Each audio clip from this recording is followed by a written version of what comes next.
So we want to understand them so we can actually derive them as an equilibrium condition, as an equilibrium complex. So here this is called the Lucas tree function model. And here is this kind of setup. In the Williamson chapter, the Williamson CIA chapter tried to do the same thing, but you see he tried to do everything together in one model, so it make it very complicated. So basically what we want to do is to have two kinds of assets. So one is a real bond. In fact, simple way to understand a real bond is something like a storage. Okay, think of a storage facilities. Okay, you don't eat one apple. Okay, you store it, and then by next period, how much apple you can get back. Okay, so this storage. Then real bond. So the denomination of this real bond is in terms of apple. Okay, so here.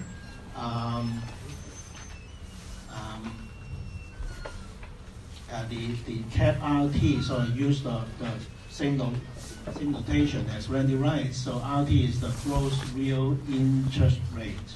Okay. You buy, so you store one apple, you get 2 apples back. Then the R will be 2, right? The net rate will be 100%. So, and so these things is in terms of apple. So therefore, if you want it to be denominated in dollar, you multiply by price, right? Price is the price of goods, okay? And then the nominal bond. Nominal bond, the other way is that just think about your saving account. You save money, you get money back in the bank, like a cash saving, okay? So you store that amount of cash, and then you multiply by the gross rate of return. So this is the amount of cash you would get back, right? You store from t minus 1 to t. Okay? Okay, so again, the same principle, right? So we said that many times. Whenever you work with CIA model, one constraint must be the total amount of cash, right? Total amount of cash and how they are used. Okay, just total, right? So this is the same as before, right? The cash receipts from sales of the endowment, and then cash carried over from last period, and then new cash received from the government, and then principal plus dividend by holding real bonds from carry over from last period, and then you so all these are apple, and then you convert them into cash, right? So multiply by PT, and then this is already in cash, right? So this is the total amount of cash, and this is the principal and the dividend or interest in terms of cash that you receive from your asset holding, right? Your real bond holding and nominal bond, and then how you use this money in total, right? We only count the total. So you spend that much on consumption, you carry that much for next period, and then this is the bond, the purchase of bonds, right? And also saving, right? Saving account or nominal bonds. Okay, so this is how you use this cash. This is the total amount of cash that you have during period T. Okay, but not all of them are available at the same time, right? So this is the key of the CIA constraint. Now then it depends on what is the arrangement, right? So here model 1 means this cash receipt from your asset trading, they are not available for the shopper. So the shopper can only buy goods with MT and TT, right? So you can have arrangement like that, or maybe you can have everything available, right? So that we call model 2. See, model 2 would be you have the so after the asset trading, right? So you get the dividend interest, and then you also purchase new bonds. If there's extra cash, right, then this is available. You make them available for the shopper, right? So these are two different models, two different assumptions. So basically, maybe you can imagine, this one means that the asset market open first, right? So you trade, you do all the bond trading and so on, you receive dividend, and then after that, then the shopper take all the cash, go shopping. Model 1 would be the other way around, right? Shopper go out first, and therefore cash that you can get from asset trading is not available for shopping. And obviously, this is cannot be the only two models, right? You can have one model with just the real bonds trading available, the other maybe nominal bond available, or maybe half and half, or whatever, right? So, but these are two examples, and Williamson actually used this approach. Okay. And actually, now I think I'm going to set it as a homework problem. Actually, if you do the model 1, you get the same results in this setup. So it actually doesn't really matter in this setup. 呢個比例 flag。 So I guess it will matter if you have random shock and you have uncertainty and so on. But for this perfect foresight model, I guess model 1 and model 2 will give you the same result. Okay, but I don't know. I only work out model 2 here, but my guess is that in this setup, the two things should be the same. Okay.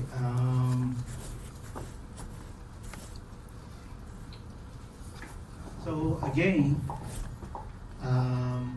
so as I said, you can always kind of write the overall budget constraint into this form and make it perhaps more understandable, right? Let's say this is the leftover cash from the shopper, and then this is the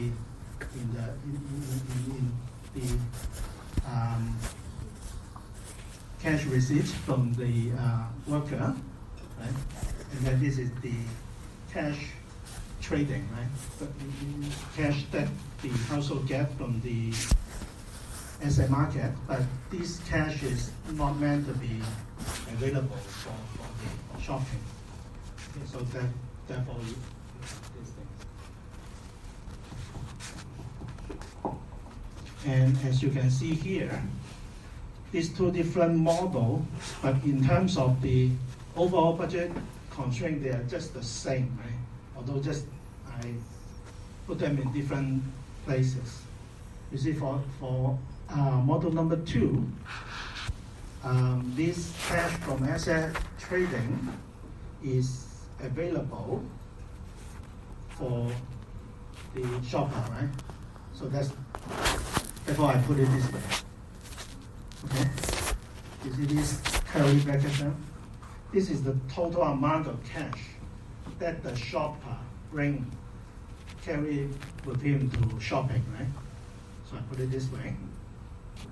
In model 1, it is only this month, that much for shopping. But here, presumably, the shopper has more cash for shopping, right? So suppose this is positive. Okay. So that's different way, but so the overall budget constraint is the same, right? So as you can see here, actually the two different arrangements. So the overall budget constraint cannot make the difference. The difference comes from the CIA constraint. Okay.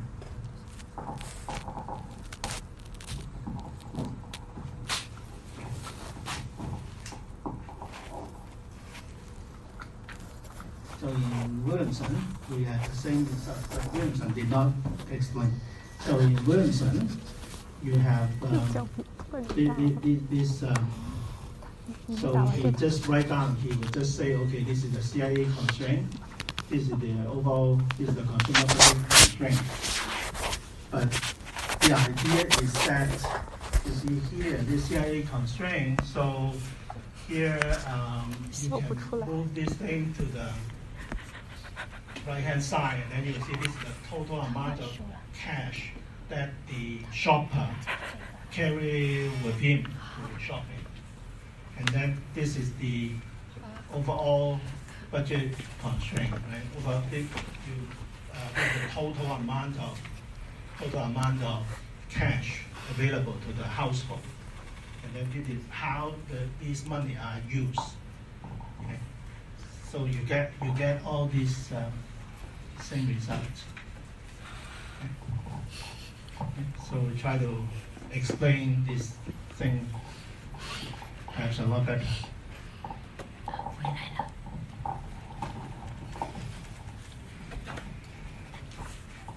And then the rest are just mechanical. Okay, so here Randy Wright only look at the real bond, but one can easily add real and nominal bonds at the same time. Okay, so that you will get a explicit expressions for the real interest rate and the nominal interest rate. Okay, so that's why I want to do it this way, because I want to give you, I want to derive the Fisher equation, the Fisher relationship, explicitly as an equilibrium condition. It's not a definition, but an equilibrium condition. See here, once you have this, you can, so that then just mechanical, right? So go through first order condition and envelope and so on and so forth. So I'll leave it to you. So what happened is that after you go through all the usual mechanics, get rid of this dv, dm, whatever, and then you get the Euler's equation. Okay, and here this is the same as before. This one is the same as the one in section 1, exactly the same. And then these two are the asset pricing formula.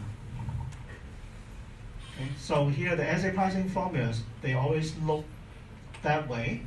You have a asset, so in this case the real bonds, and R prime is the real gross return. Okay,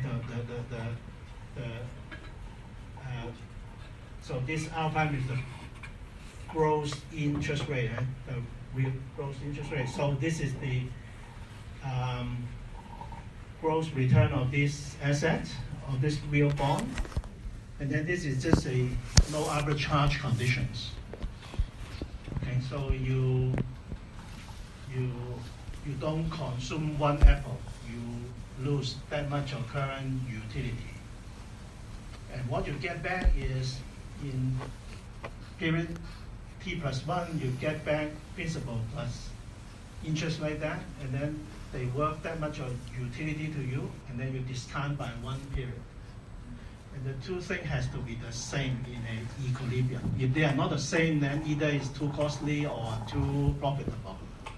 And therefore, there should be arbitrage opportunity. So this is known as Lucas asset pricing model, this kind of formula. And one can derive this kind of asset pricing formula by the same framework, any kinds of asset.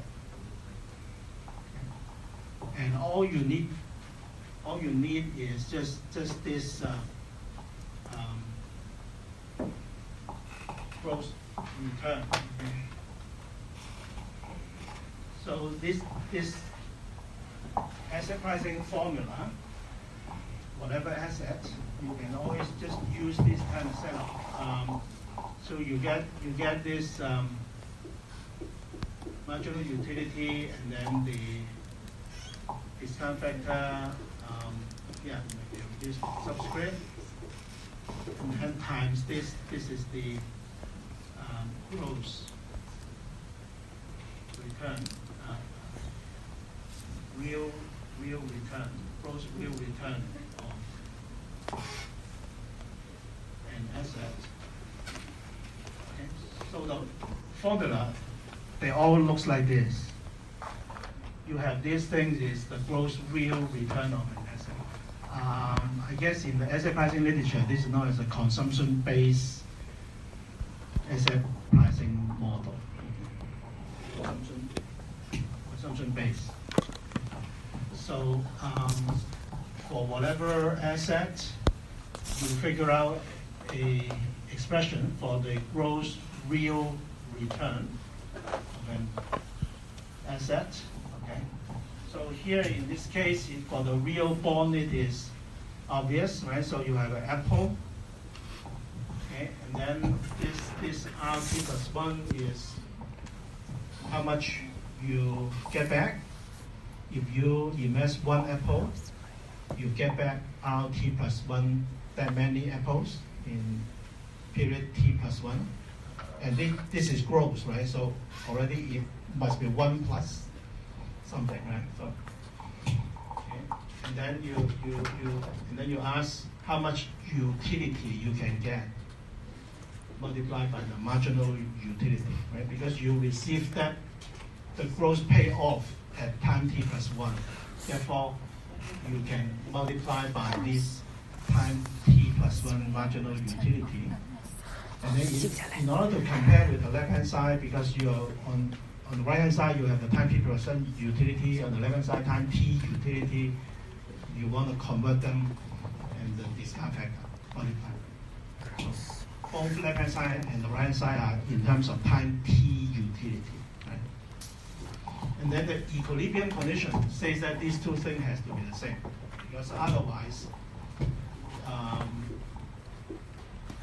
if the right-hand side bigger than the left-hand side, then this investment is very good, too good, right? Everybody want to invest, right? Nobody want to consume. Okay? So the equilibrium, no arbitrage condition. So in finance, asset pricing theory, no arbitrage condition.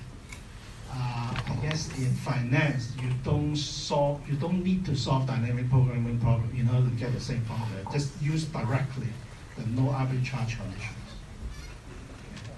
And in econ, we can get the same thing, and this is known as the Lucas tree pricing model. Same kind of interpretation. If you look at if you look at the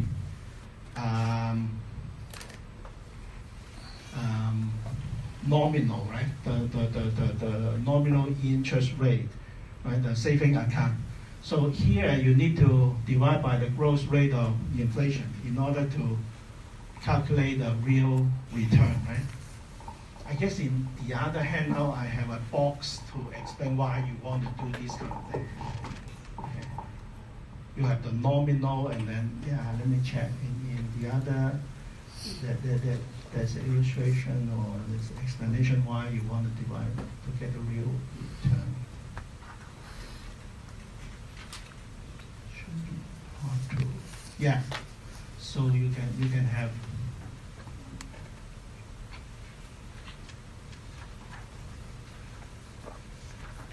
real return. Right? So here you have the real return. Okay. So suppose you know the nominal interest rate.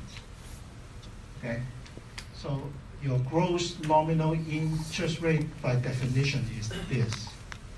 Okay. You invest that much of dollar, and then you get back that much of dollar in period 2. Okay? And then you ask the question, what are these dollar worth in terms of apples? Right? So then you need to divide by the price level, right? So this is how you kind of divide by the price level. Right? So I guess you can, 1 plus R. Yeah. So let's say you invest $1, right? $1, and then you get that 1 plus R. So R is the net rate in this handout. So you just divide, right? So you kind of divide by P2, and then this one divide by P1. So this is your dollar in terms of apples, right? And then this is your time $2 in terms of apple. And then just algebraic manipulations, and then you get 1 plus R divided by 1 plus I. This will be everything in terms of apples, right? The so-called real rate of return. So here, so that's why here you can, so by dynamic programming, we derive this as an equilibrium condition, but you can understand this thing is just Lucas asset pricing formula that we showed here, right? So this is the nominal interest rate, right? And then divided by the inflation rate, so over in growth term, right? Growth rate. So this is the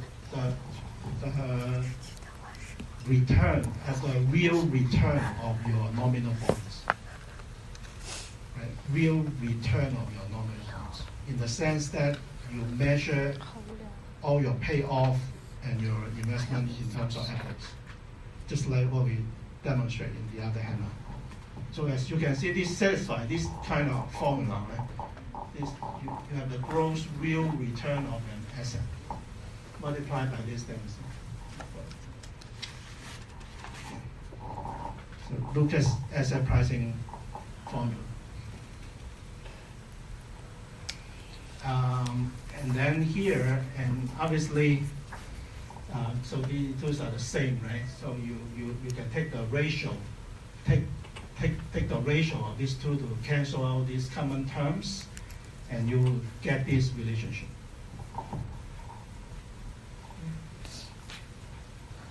Okay, so you will get this relationship, and you see here, because we say these are equilibrium conditions, right? The competitive equilibrium, right? So the price level, the interest rate, and so on in the equilibrium. So you will get this relationship, the Fisher relationship, as a equilibrium condition. Right? So the real interest rate has to be equal to the nominal divided by inflation in terms of growth rate, in terms of net difference, right? Using log 1 plus x, approximately x. So we say this approximate. Exact is the gross, everything gross. Now you see this pi t here, it doesn't look very good.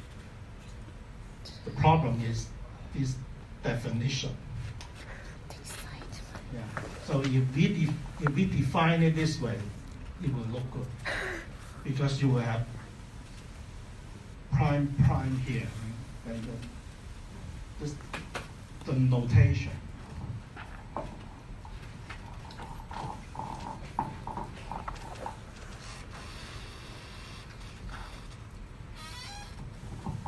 And then the other thing is that this because we recognize this object, okay, so this Euler's equation can be written this way, but then this object is the marginal rate of substitution between time t consumption and time t plus 1 consumption. So the real interest rate has to be equal to the marginal rate of substitution between C and C prime at equilibrium. And this is what you have in last semester in the two-period model.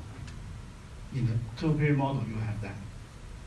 You have that too, but I think in the two-period Williamson textbook, it derived it as a partial equilibrium result.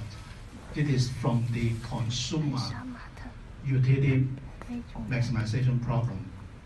In the general equilibrium, I don't know, it certainly didn't have the asset explicitly as in here. So here we derive it as a general equilibrium result. Now this is interesting because you see here there's the equilibrium condition has this one of the Euler's equation is this one. See, we write it down. Kind of write it in a nice way. We show you something. So let's say we also use the T subscript. The lambda T here, and then theta times T, and then U prime Ct plus 1. Right? So we have these things. You can try to solve out the lambda T. So you get that something, this was like, algebra a little bit. Right? So you're moving that things, and then you try to factor out this object that.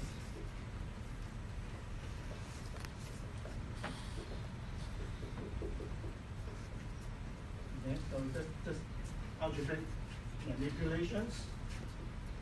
Okay, so you get this, and then we know this one, right? In any equilibrium, your lambda T has to be non-negative. So you want this thing to be non-negative, and this marginal utility positive. So this term has to be positive, and it means that this term has to be smaller than 1. So in any equilibrium, this term has to be smaller than 1. And here if you use this real interest rate expressions, you can make this thing more intelligible, because in equilibrium we also have this real interest rate things equal to marginal rate of substitution. And here this is the reciprocal. So you can kind of write this curly bracket term as 1 minus beta pi T R T plus 1, right? Okay, so this curly bracket term should be kind of like this. Right? This is the marginal rate of reciprocal of the marginal rate of substitution. Okay? This object. Sorry. This object.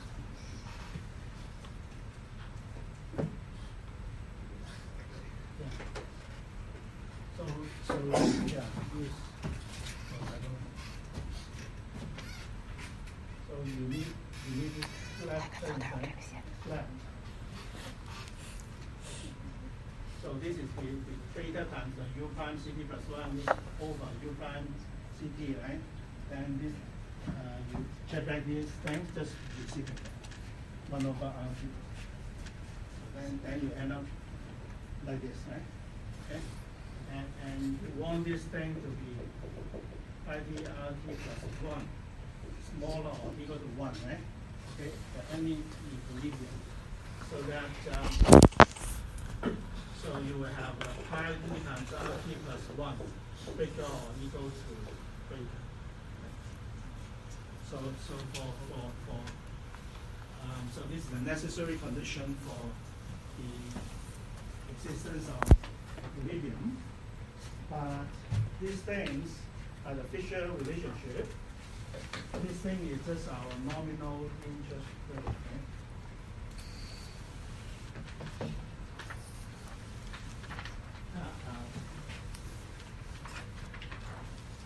No, not beta, but 1. Yes. Oh, sorry. So yeah. So this is just the 1 here. No beta, because the beta is already in the R beta. Just put 1 here. Okay? So this says that one kind of easy way that you can memorize or understand this condition is that your nominal interest rate has to be at least 1, but this is gross rate, right? Then it means the net rate, right? The net rate must be non-negative. The net nominal interest rate must be non-negative. Okay? And then and this lambda t, right? So this lambda t,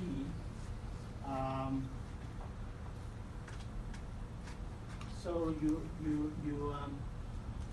so the Friedman rule basically try to make the CIA constraint the relative, right? So you want the lambda t to be zero. So the Friedman rule try to make lambda t to be zero. So by this relationship, you will see how do you make it zero. Make this SE equal to. And it means that the Friedman rule will make the net nominal interest rate equal to zero, or growth rate equal to 1. Same thing.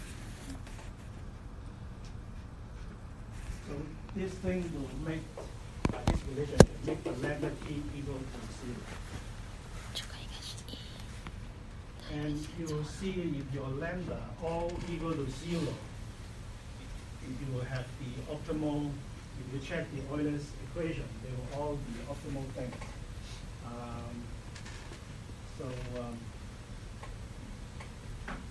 I guess you can. So this lambda will be gone, right? You have Friedman rule. Lambda will be gone, and then this thing will I guess will using this.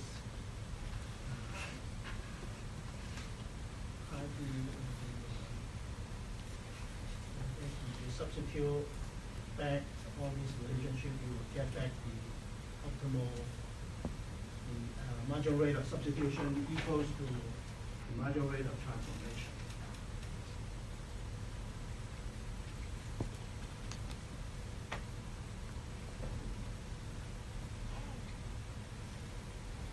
Okay. So this introduced the assets, right? So this kind of introduce the. So you can also in terms of monetary policy, you can think of say the government target inflation, right? So here you can although we say the government control the money stock, right? So the capital MT, but you can also consider the central bank or the government when conducting monetary policy. They target inflation. Okay, inflation targeting. So just the same. Okay, you see here in the previous example, you can say that the central bank control the growth rate of money. And then at the equilibrium, we know there's a relationship between the inflation rate and the growth rate of money, right? So very often, inflation rate will be equal to the growth rate of money, right? So you can control the quantity of money, okay? But you can see here, another way is that the central bank target inflation, try to control inflation rate directly. Okay, and then the quantity of money that is consistent with the target inflation rate will have to be found out from the model, right? Okay. So, but the thing is that you cannot control both, right? You cannot control both. You either control the quantity of money and then you will let the inflation and also the nominal rate, right? So here, if you look at this relationship, nominal interest rate is equal to these things as an equilibrium condition. So you can either target the nominal interest rate and then the equilibrium will give you the corresponding inflation rate and also the quantity of money that is consistent with that things, or you can target this inflation directly or you can target a quantity of money, right? So in monetary policy, we can have all these rules, right? So interest rate rule or quantity rule, quantity growing rule, and so on. And the modern practice is to target the interest rate, right? Nominal interest rate. So that's why the Fed will say, okay, we are not going to raise the interest rate. So what do you mean by raise interest rate? The same as cut down the money supply. Okay, and here the prediction of this model is the opposite to what we listen from the radio or read from newspaper, just the other way around. Okay, so the Fisher, you see the Fisher relationship is that pi t and st go to the same direction. Okay, go to the same direction. But then in the real world, the central bank, if they go in the opposite direction. Okay, high interest rate, and then they hope that it will reduce inflation. The other way around. Okay, so this is known as the liquidity effect. Okay, and so far in this kind of model, you cannot generate liquidity effect. So and in order to generate liquidity effect, you need rigidity in the model. So the price cannot be fully flexible, wages cannot be fully flexible. Because in this kind of model, all the prices are flexible, fully flexible. So you will get this result. Or maybe you can call it classical model, whatever. Classical model or monetaries, whatever. And the Keynesian model try to assume nominal rigidity, then you will get the liquidity effect.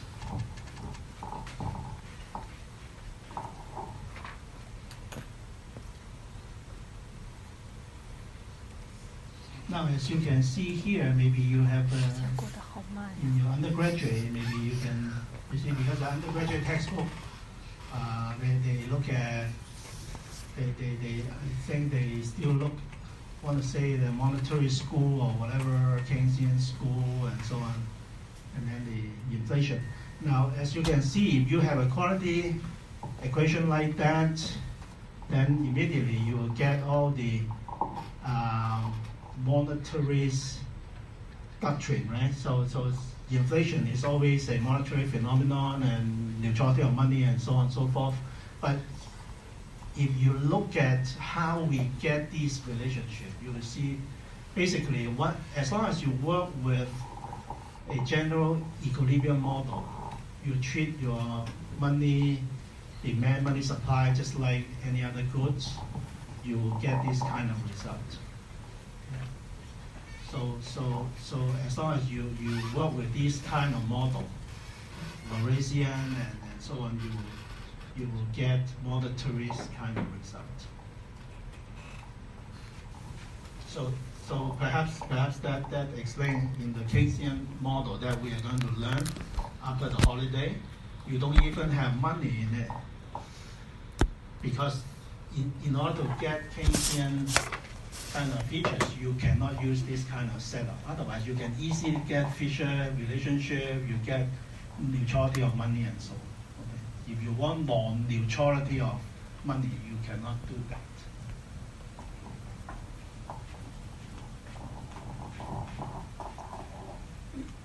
So we put it this way, it's pretty hard actually. Once you believe in demand and supply, once you use this general equilibrium, but you want non-neutrality of money, it's just too difficult. The two things is just not very compatible. Okay, but anyway, this is now here. So in Randy Wright, there's a very nice thing. So in incorporate money into growth model. Right? So last semester we learned quite a lot of growth model. We have exogenous growth, endogenous growth, and so on. So we put money in it. So here I want to combine. So the classical results, Stockman and Abel. So they incorporate money into the neoclassical growth model that we are familiar with, right? So the solo or whatever. So first we look at the neoclassical growth model, the Ramsey. So here there's actually no growth, but if you want growth, you need to renormalize the variable, right? So you're deflated by the just like what we did in last semester with Williamson Directionals, right? So here, assume you have already performed all the transformations, so that the model actually has steady state. So this is a simplest version. So this social planning problem, right? So here, if there's no distortion, the comparative equilibrium is the same. The result will be the same as this social planning problem. Maximize the utility of representative agents, and then subject to resource constraint, right? So here the investment, gross investment is defined to be this. And so next period capital minus your undepreciated capital. This is the new capital that you produce at time t. Okay, so together with the undepreciated capital, then you will get next period capital. Okay. So this is just the national income identity. If you move this to the left-hand side, C plus I equals to 1, right? So the total output equals to how you consume it. You either put it into investment, saving, or consumption. Okay. Resource constraint. And then standard, we did that last semester.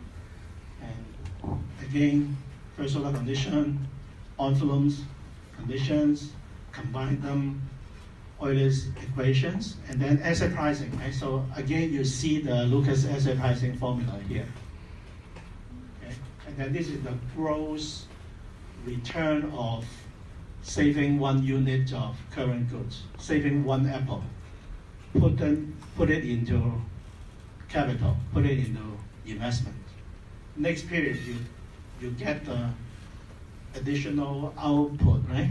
Okay, additional output next period, and then but there's a fraction of your apple will still be there. 1 minus delta undepreciated, and then multiply by marginal utility. So this is in terms of t plus 1 utility, discount by 1 factor, 1 period, and then this is the cost of not eating this apple. Left-hand side is the cost of not eating the current apple. This is your loss in time t utility. So the equilibrium conditions, right? So we derive the equilibrium conditions come out like the asset pricing formula, Lucas asset pricing formula for investment. Okay, so this is the no money case, the familiar case, and then we are going to show that if you put CIA on consumption, you will get exactly the same Euler's equation. So therefore, the CIA, if the CIA is on consumption only, then changing the monetary growth, so the changing the monetary growth rate will not have impact on the resource allocation. So it won't create distortion, basically. This is the Stockman's result, and we're going to see that. So let's say here you put CIA on consumption only. Okay, so this is CIA constraint, and then just the same as before, and the investment, you don't need money. Or another interpretation is that if you want to do if you want to buy capital goods, you can put it on credit. So investment is not subject to CIA constraint. Only consumption is subject to CIA constraint. So this case, the Stallman case, so as we can see here, the overall budget constraint, we write it this way. So this is the leftover cash, right? So leftover cash from the shopper. And then investment, remember, is KT plus 1 minus this thing. So minus here, right?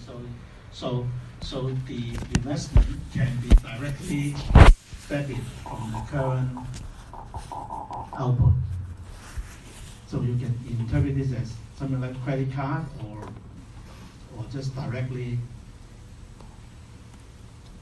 paid for by current output. So the interpretation is investment can be put on credit or maybe directly paid for by current output. Okay, so this is CIA constraint, and then we can just go through the mechanics, right? So go through the mechanics, blah blah blah, and then you get all these things back, and finally you get this. So you get these two Euler's equations, and then you substitute and so on, and then you get back these things.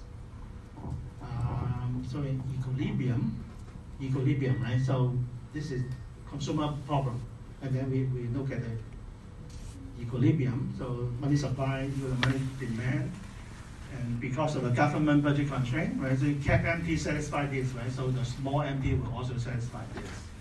So therefore, in the equilibrium, this object is gone, right?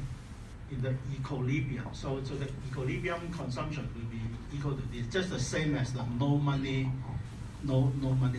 just exactly the same resource constraint as in the no money case. And then the CIA constraint is just, so just the same thing, because at the equilibrium, this is just the CET. So you will get, you put them together, so the CT, so the resource constraint will be the same, basically. Okay, so in the CIA on consumption and the no CIA case, the equilibrium C and K, they will have to satisfy the same resource constraint.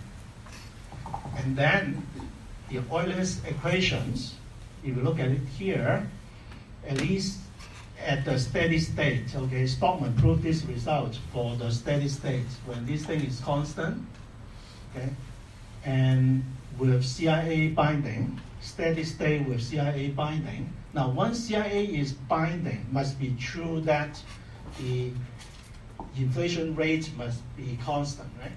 Because the CIA constraint, in this case, the CIA you can prove, because it's reduced to a very simple form, you end up with something like this, okay? So the CIA constraint, a binding CIA constraint at equilibrium. Okay? Because if you check that, the CIA constraint in general should look like this. Okay, should look like this. But in equilibrium, this is actually CT. Because in general, CT should be this object. CT should be this object in the CIA model. But at the equilibrium, money market clear, this term will be zero. Therefore, at the equilibrium, CT is equal to this object, the same as the no CIA case, non-monetary case. Okay. So you have to be a little careful. So you will end up with m prime over p minus c equal to 0, binding, right? Or maybe write it this way. Then now once you have this, then just taking ratio, right? So you have taking ratio.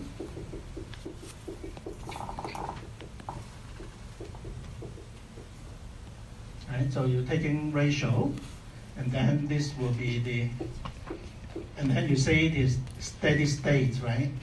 You consider steady state, so this consumption thing is 1, and then you have constant monetary growth, right? Then this is 1, then the inflation rate will have to be the same as the money growth rate, right? Okay.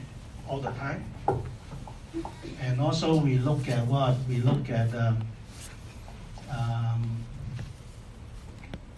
CIA binding, right? And then we have the inflation rate is the same as the monetary growth rate, right? So we assume the constant monetary growth rate.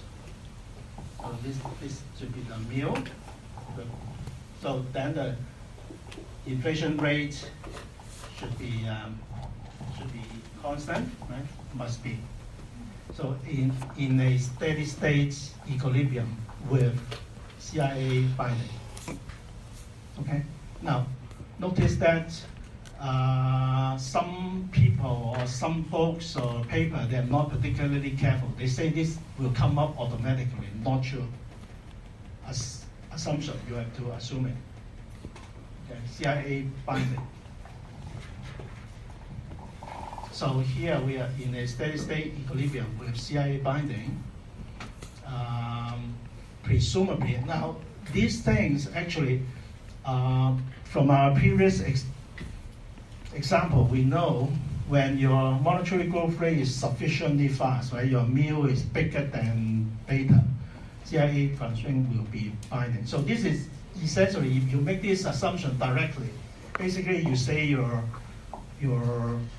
monetary growth rate or inflation rate is sufficiently high, right? So this is just almost the same as saying your mu cannot be too small.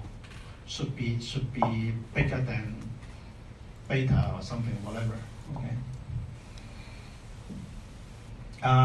So then it will simplify, right? So all these marginal utility things simplify, and then this will be 1, right?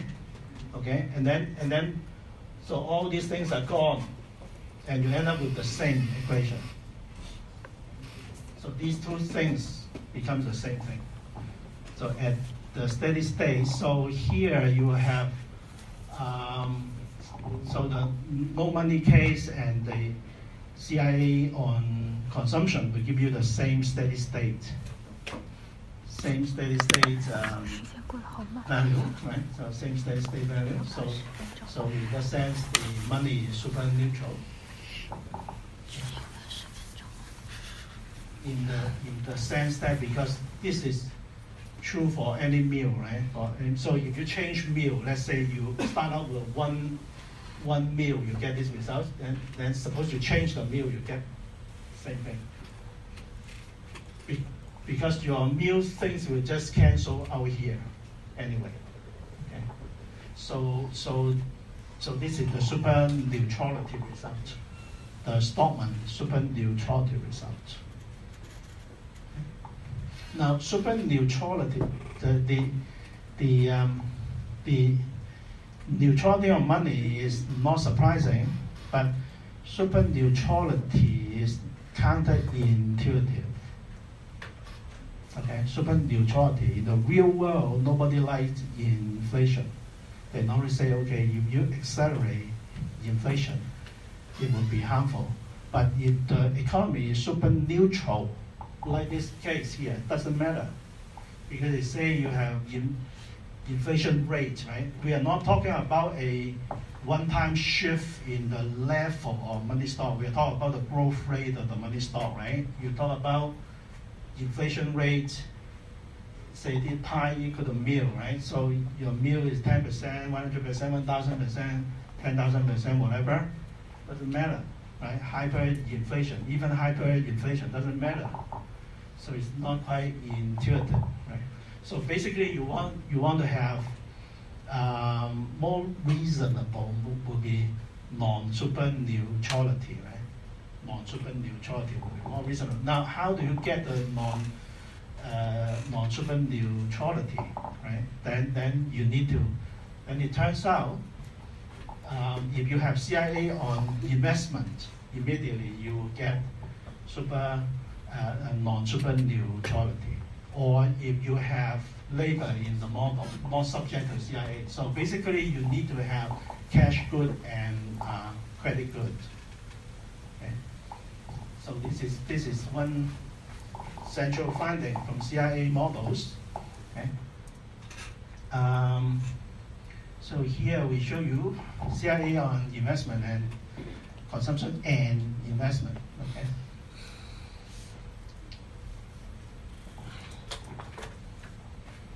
Now compare with the previous.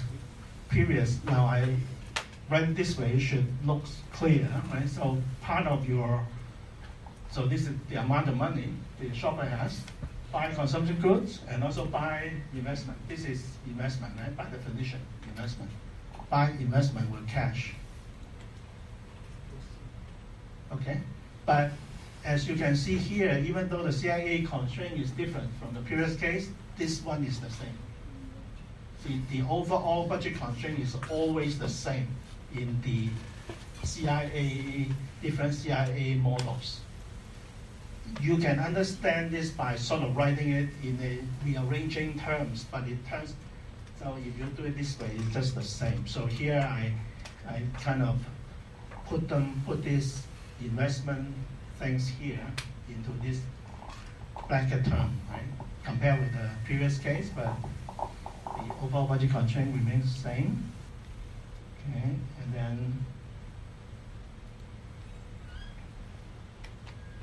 and then one can, so this thing is known as inflation tax in the sense that because if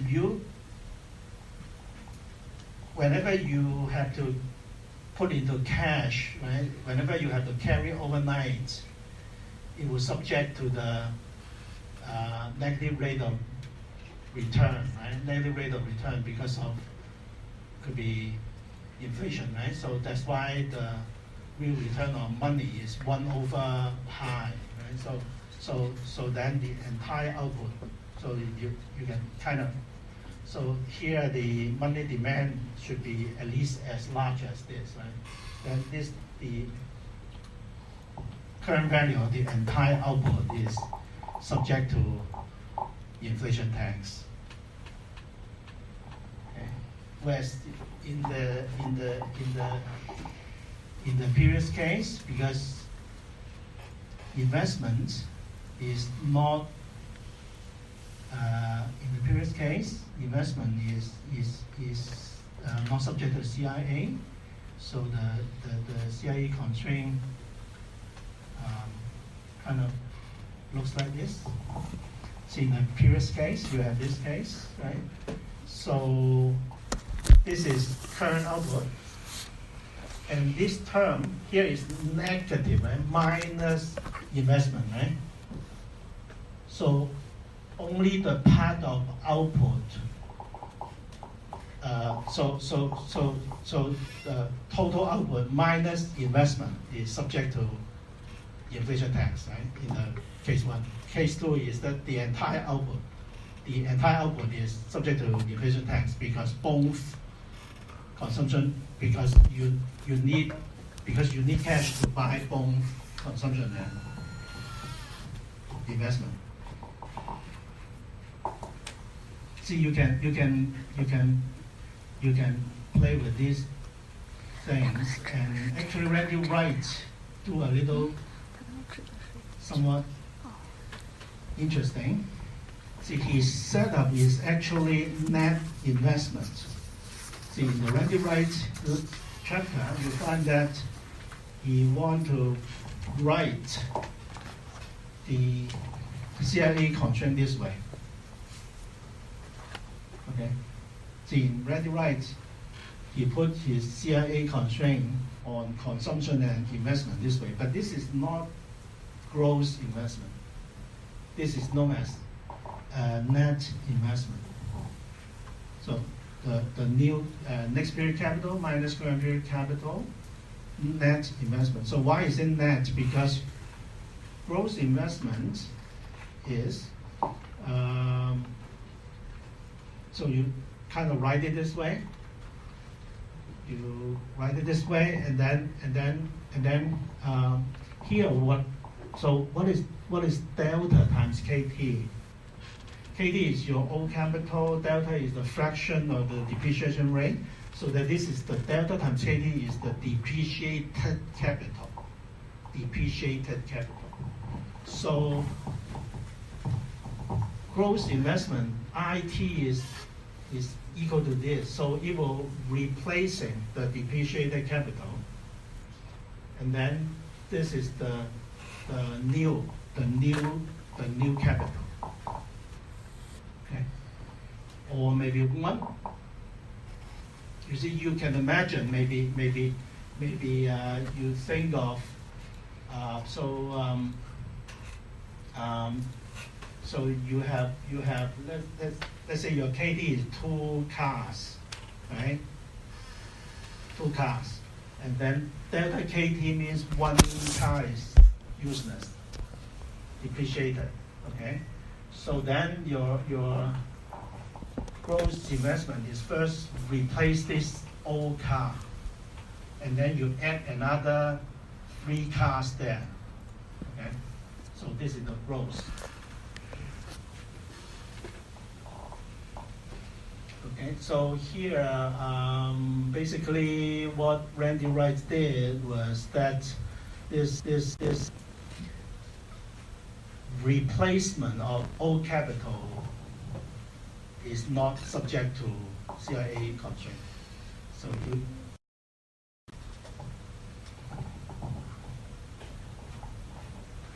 now, but it turns out just minor difference in the results. Now I work out this case for you. I work out gross investments. Okay, but I don't know if it is harder or easier. Maybe I don't know. But anyway, I work out this case. So just very mechanical. In fact, once you work out a few cases, you'll see it's just mechanical. And let's see what happens.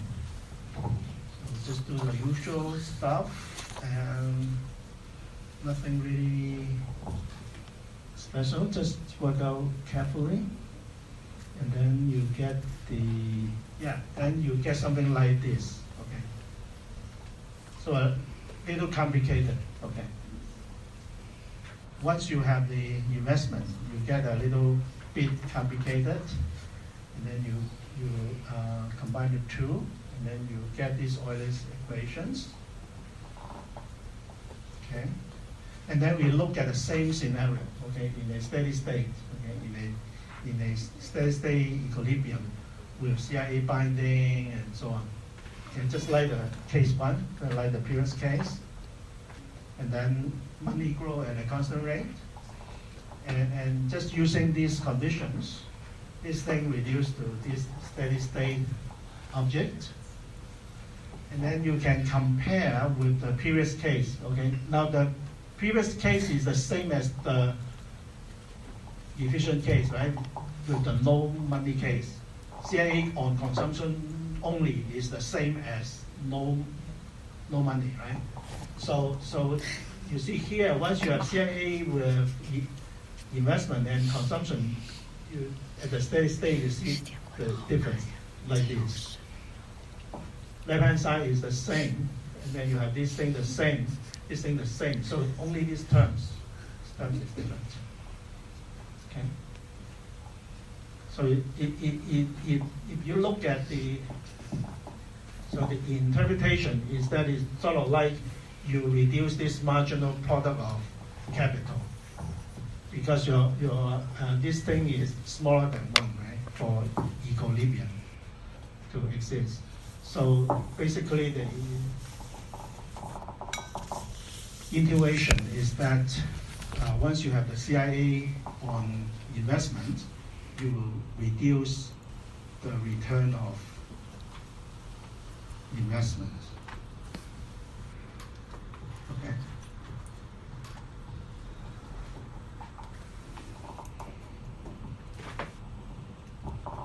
Makes sense, right? Because the CIA constraint, right? CIA constraint, you force, if you put goods into capital, it's a low rate of return, right? Low rate of return. So you make the return from investment lower. And the result is, of course, got to be true that your K star has to be smaller than K bar because the lower rate of return. Okay, so the steady state K is lower, then it means steady state output, consumption, everything lower, utility lower, right? Okay, so this is distortion, right? Okay, so this CIA constraint create distortions.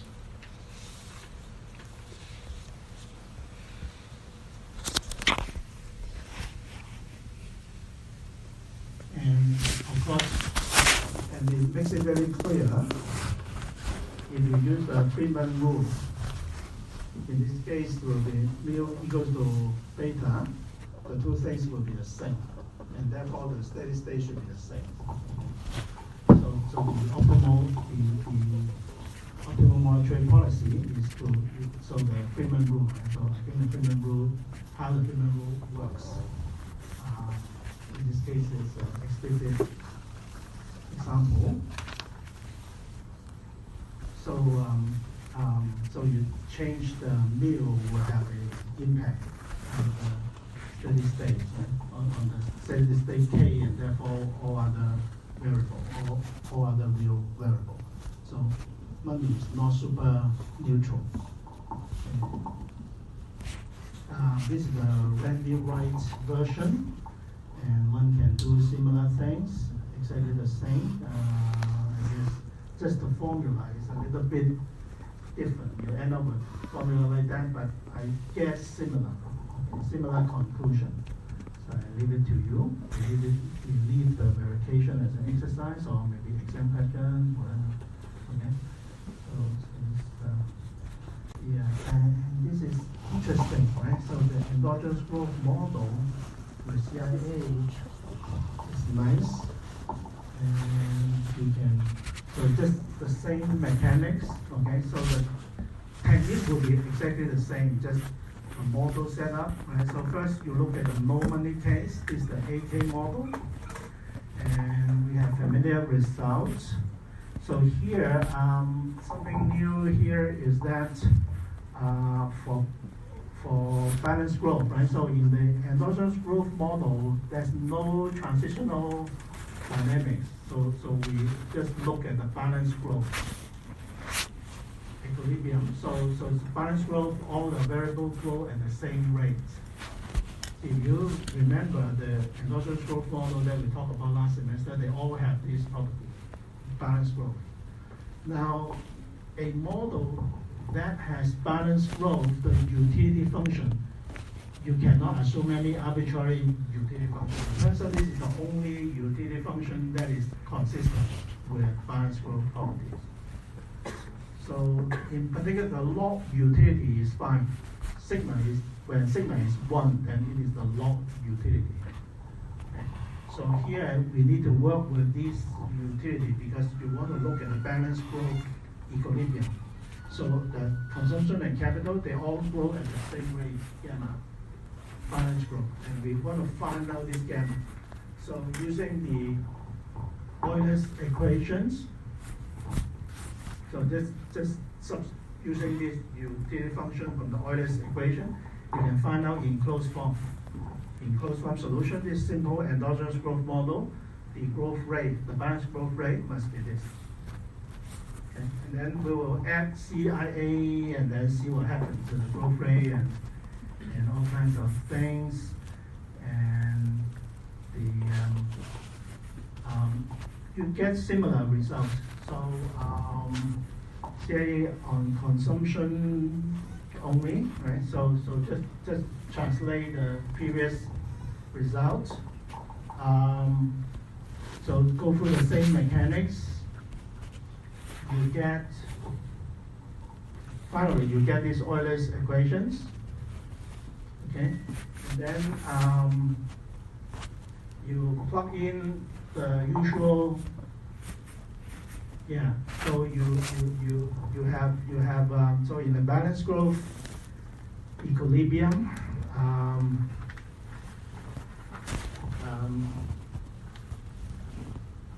So because your CP is grow at the rate of gamma, therefore this CIA. So you look at this balanced growth equilibrium with CIA binding, right? So then the M over P will be grow at the same rate, and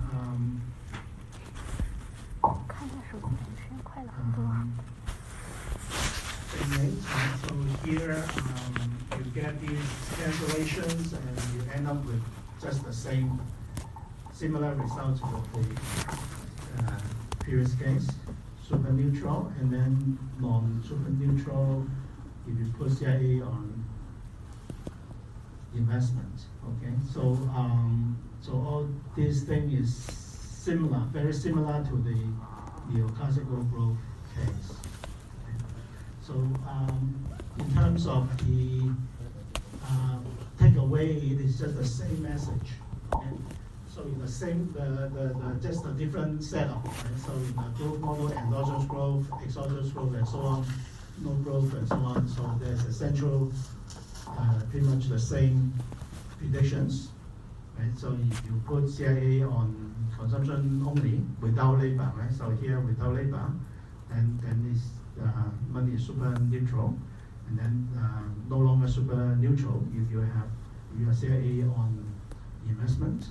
But then if you have labor, right? If you have credit good, okay, if you have cash good and credit good at the same time, if you have labor in the model, then it's always non-super neutral, right? Okay, always non-super neutral. So here this is the theory.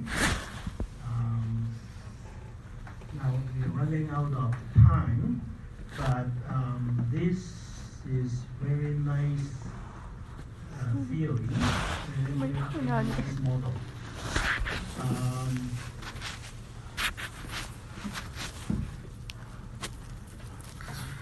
So we have a lot of things on the web.